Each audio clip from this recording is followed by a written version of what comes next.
இந்த வனத்தில் பெண்ணாக வந்தது நான் தான். எதற்காக நீ பக்தியோடு செல்கிறாயா? பெண்ணின் ஆசைப்படைய என்று இந்த வனத்தில் கிருஷ்ணமோகனிடம் வந்தது நான் தான். அப்படியா? உன்னுடைய தவணை மிக மிக மெச்சினேன். நீ ஒரு மனதுடன் செல்கிறாய், வெற்றி உமக்கே சென்று வருவாய். மீண்டும் தெரிவிக்கின்றேன், செல்லும் வழியில் எந்த ஆபத்து இருந்தால் கண்ணா என்று அழைத்தால் நிச்சயமாக உன்னை வந்து காப்பாற்றேன். வெற்றி உமக்கே சென்று வருவாய், வெற்றி உமக்கே சென்று வருவாய். நான் மீண்டும் தவம் செய்ய செல்லும் பொழுது எனக்கு எந்த ஒரு ஆபத்தில் இருந்தாலும் கண்ணா என்று அழைத்தால் என் முன்னால் தோன்றி எனக்கு நேர்ந்த ஆபத்தில் இருந்து என்னை காக்க வேண்டும் கண்ணா. திருப்பதி மலை வாழும் வெங்கடேசா, திருமகள் மணலோடும் ஸ்ரீனிவாசா, ஏழு மலை வாசா, திருப்பதி மலை வாழும் வெங்கடேசா, திருமகள் மணலோடும்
எனக்கு எந்த ஒரு ஆபத்தில் இருந்தாலும் கண்ணா என்று அழைத்தால் அக்கடமே வந்து என்னை காப்பாற்ற வேண்டும் கண்ணா.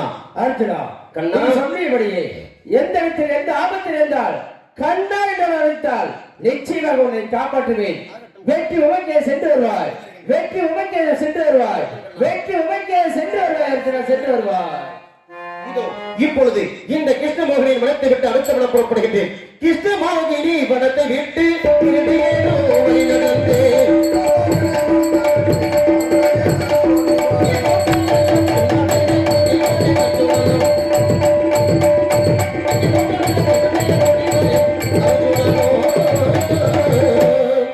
இதோ கிருஷ்ணமோகனை வளர்த்து விட்டு அடுத்த மனம் என்று சொல்லக்கூடிய நாயேந்தி வளர்ந்த நிலை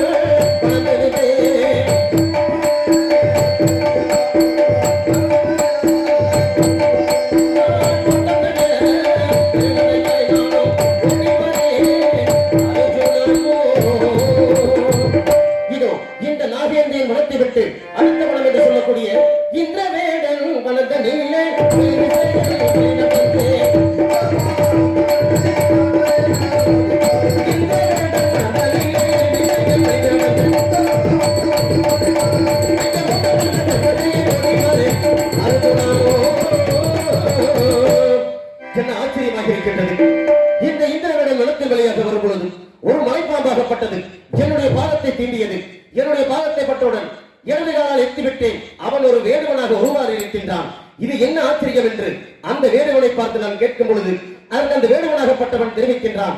எப்படி என்றால், சாமி, அன்றொரு நாள் நான் இந்த வனத்திலே இந்த வேடனாக வாழ்ந்து வந்தேன். அப்படி வாழ்ந்து வரும் சமயத்தில் என்னுடைய வனத்தில் சிவனும் பார்வதியும் அன்னப்புறா வடிவத்தில் இருந்தார்கள். அப்படி அவர்கள் இருவரும் அன்னப்புறா வடிவத்தில் இருக்கும் பொழுது நான் என்னுடைய வலையை விரித்து இருவரையும் ஒன்றாக பிடித்து விட்டேன். வலையில் விழுந்தது அன்னப்புறா என்று நான் வலையை விரித்து பார்க்கும் பொழுது அப்பொழுது சிவனும் பார்வதியும் எனக்கு காட்சி கொடுத்தார்கள்.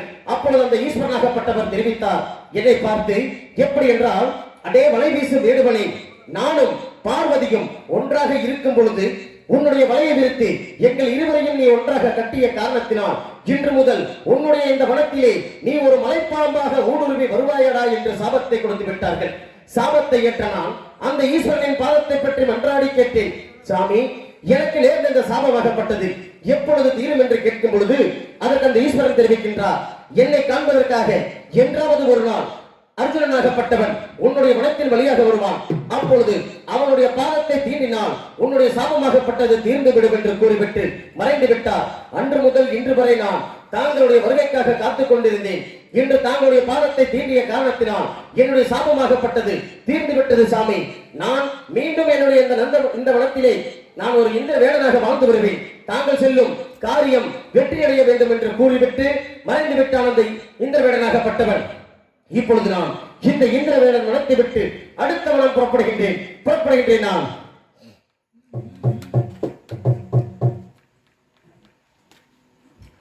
நீலவனம் தன்னை தேடி சிவமே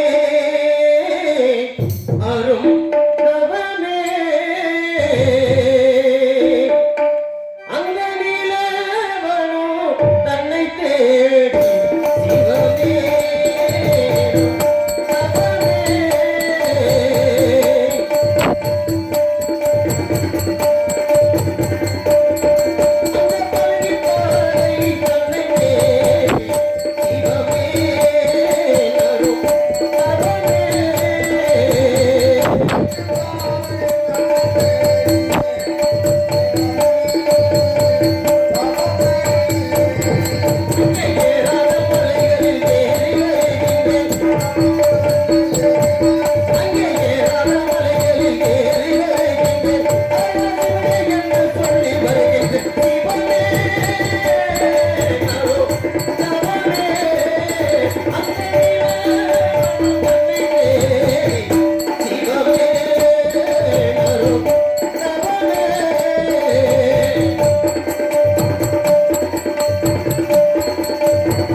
கடந்து வந்து விட்டேன்.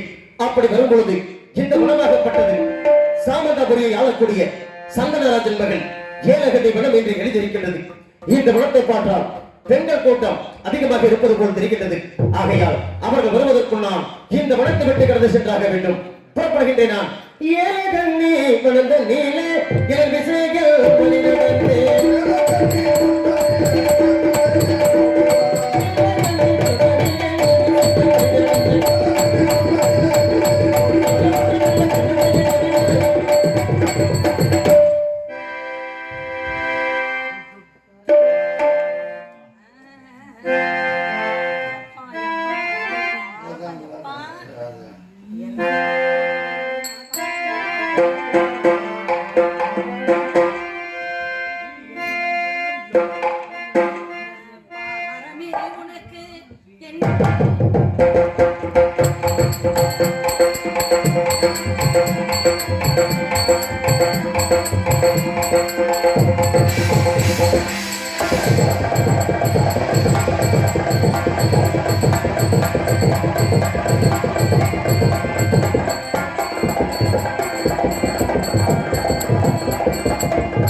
வணக்கத்தை உங்களுடைய பாத அர்ப்பணம் சமர்ப்பிக்கிறேன்.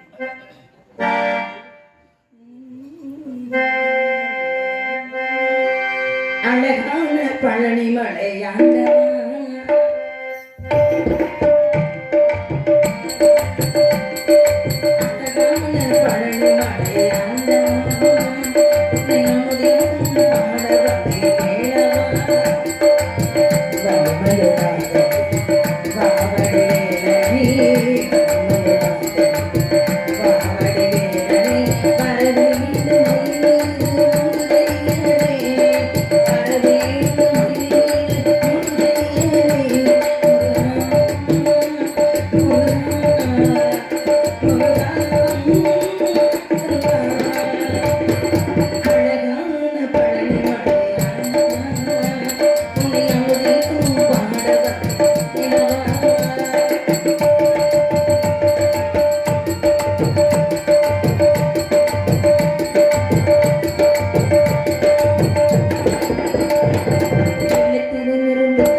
சத்தியவதிக்கும்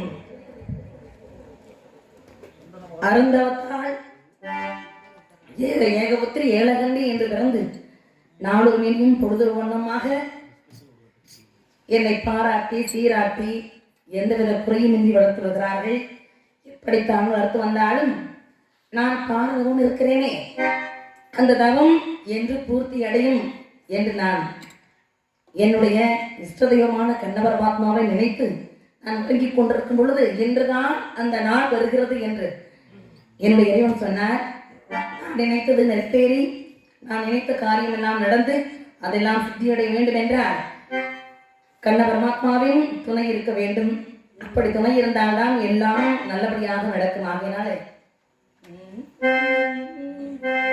கோகுலத்து பசுக்கள் எல்லாம் கோமாளன் குழலை கேட்டு நாடுபடி பால் கறக்கது. அந்த மோகனனின் பெயரை சொல்லி மூடி வைத்த பாத்திரத்தில் 3 படி நெய் இருக்குது. கிருஷ்ணாரே ராமரே ஹரி கிருஷ்ணாரே ராமரே ஹரி கிருஷ்ணாரே கோகுலத்து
பகவானுடைய பக்தியில் எல்லோரும் திளைத்திருந்தால் மனதில் இருக்கக்கூடிய எந்தவித துன்பங்களாக இருந்தாலும் நோய் நொடிகளாக இருந்தாலும் அத்தனைக்கும் தீர்த்துவிடும் என்பது ஐதீகம். அதன்படியே என்னுடைய கண்ண பரமாத்மாவுக்கு நான் வேண்டிக் கொண்டே இருப்பேன். ஏனென்றால் யாருக்கு எப்படி கொடுத்தா என்ன செல்வங்கள் கிடைக்கும், அவர் எப்படி இருப்பார் அப்படிங்கறது எல்லாமே செயல்படுத்தக்கூடியவர் யார் அப்படின்னு சொன்னா மாயாவதார கண்ண பரமாத்மா மட்டும்தான். அப்படி இந்த பூவுலகிலே பூபாரத்தை ஒழிப்பதற்காகவே பிறப்படுத்துவார்கள். அப்படி பிறப்படுத்த அவர் என் வாழ்வில் நல்லதெல்லாம் நடக்க செய்வார் என்ற நம்பிக்கையோடு இன்று நாங்க நந்தவனத்துக்கு போனான் இருக்கோம். எப்பா என்னப்பா என்ன யோசனை இருக்கீங்க?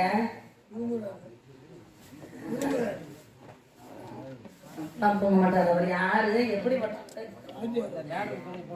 என்ன இந்த வயசுல யாராவது அந்த தொழில் செய்ய முடியுமா? முடியவே முடியாது.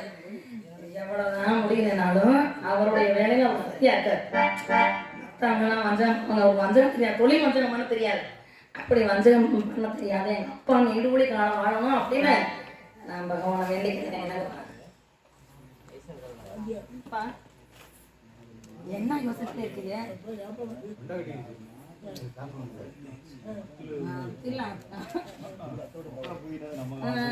அது வரைக்கும் தெரியல. சரி, தோழி எல்லோரும் வருவார்கள். சந்தோஷமாக எல்லோரும் ஆடி வேண்டும். நந்தவனத்தில் இன்னைக்கு சந்தோஷமா ஆடி பாடுறதெல்லாம் வேற. அப்படி ஆடி பாடி விளையாடணும். மனசுக்குள்ள உள்ள கவலையெல்லாம் பறந்துடும். ஆமா, அங்க இருந்து வரும்போது ஒரு மாதிரி பிரச்சனை, இங்க வந்தா நீங்க வந்துட்டீங்க, இங்க வர்றாங்க இன்னைக்கு யார் வர்றாங்களோ எப்படி இருக்க போகுதோ அப்படிலாம் நினைச்சிட்டு வந்தேன். ஏன்னா மகாபாரதத்திலே ஒரு பகுதி இந்த பாசுபதக்கன் என்று சொல்லக்கூடிய நாடகம். இதெல்லாம் எவ்வளவோ காலம் ஆயிடுச்சு. நாங்கெல்லாம் கிளம்பி வெளிச்சோம்னா நம்ம நாகமுத்தானே எல்லாம் ஒரு 15 வருஷத்துக்கு முன்னாடி அவங்கெல்லாம் பார்த்து அவங்களோடய இப்படி பார்த்தது.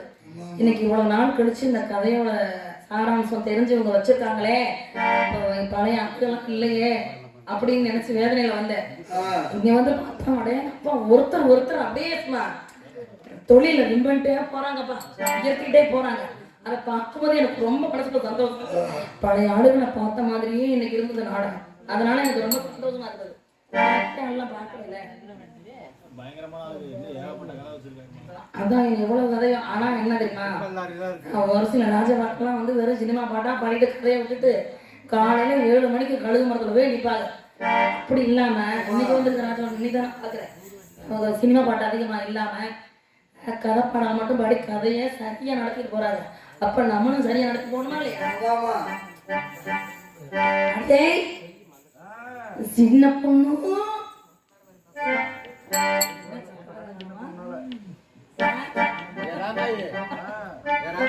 என்னடி கிளம்பிட்டியாடி? அப்படியே நான் வந்து மனசுக்குள்ள எவ்வளவு வச்சிருக்கேன். 12 வருஷமா பாரதம் இருக்கேன்னா யாருக்காங்க எல்லாரும் எதுக்கு தவம் வைப்பாங்க. நான் என் மனசுல நினைச்சிருக்கிறேன் அவர் தான் எனக்கு கணவராகப்படணும்னு தவம் இருக்கிறேன். ஆமா, ஏன்னா வாழ்க்கை ஒரு பெண்ணுக்கு அமையறத பொறுத்தான். அவ பூர்வ புண்ணியத்துல என்ன பாவம் பண்ணியிருக்காளோ புண்ணியம் பண்ணியிருக்காளோ அதுக்கு தகுந்த மாதிரி கணவன்மார்கள் அமைவார்களா. இந்த மாதிரி நான் புண்ணியம் பண்ணியிருக்கேன் அப்படிங்கிற நம்பிக்கையில இருக்கேன். அப்படி அந்த ஆசையெல்லாம் நிறைவேறணும் அப்படின்னா நான் நினைச்ச மாதிரி அவரை மாறிக்கணும் அப்படிங்கிறது ஆசை. அப்போ அந்த மாலையிட்ட கணவரை நான் எப்படி எல்லாம் மதிக்கணும் துதிக்கணும் அப்படி நினைச்சிருக்கேன் தெரியுமா?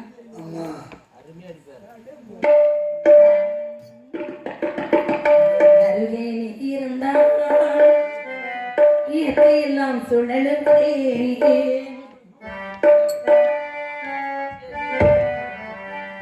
உன்னருகே நான் இருந்தால் உலகமே நான் ஆடுவதே. இருந்தால் இயற்கையெல்லாம் சுழலுதே. உன்னருகே நான் இருந்தால் உலகமே நாம் ஆடுவதே.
Thank you.